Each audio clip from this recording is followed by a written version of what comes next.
not just off the back of this story in China driving the commodity market, the equity market too.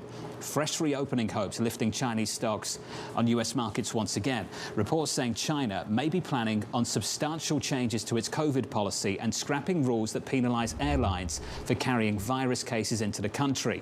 Kailey Leinz has more. Kailey, this has been a story for us all week. It has, and it has led to explosive moves in the Chinese markets in Asian sessions, including the Hang Seng China Enterprise Index, which had its best week since 2015, but it has carried right over into U.S. trading, with those ADRs of big Chinese technology companies charging higher early on in this session. Alibaba up 10 percentage points, as is JD.com and Neo. Baidu up 11% as well. These are huge double-digit moves for companies that have seen a lot of volatility as of late. And of course, part of that volatility related to the regulatory environment as well, not just the regulation from Beijing, but also here in the U.S. with questions around the auditing of these companies that are listed on U.S. exchanges. We got good news on that as well overnight, though, in addition to all the optimism about reopening. Inspectors finishing their on-site work on location with these companies in terms of those audits ahead of schedule. So that is leading to some optimism that this may all get wrapped up pretty soon, and that the threat of being delisted from U.S. exchanges no longer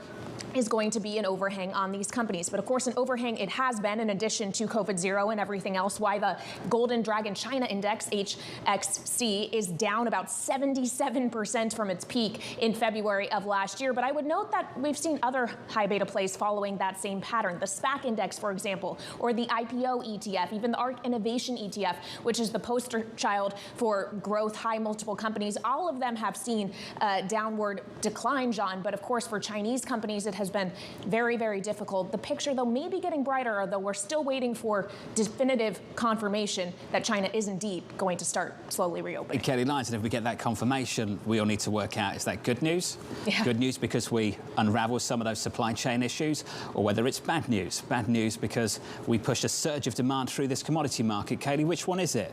Well, I think it may be both, and it's good news on the growth side because this is the second largest economy in the world. Perhaps it can shore up growth as we face an economic slowdown in other areas. But at the same time, if you have an unleashing of Chinese demand in an already supply-constrained world while China has been offline, that's not good for the inflation picture. And that creates a very difficult, complicated outlook for central banks like the Federal Reserve, especially when the labor market isn't slowing down either.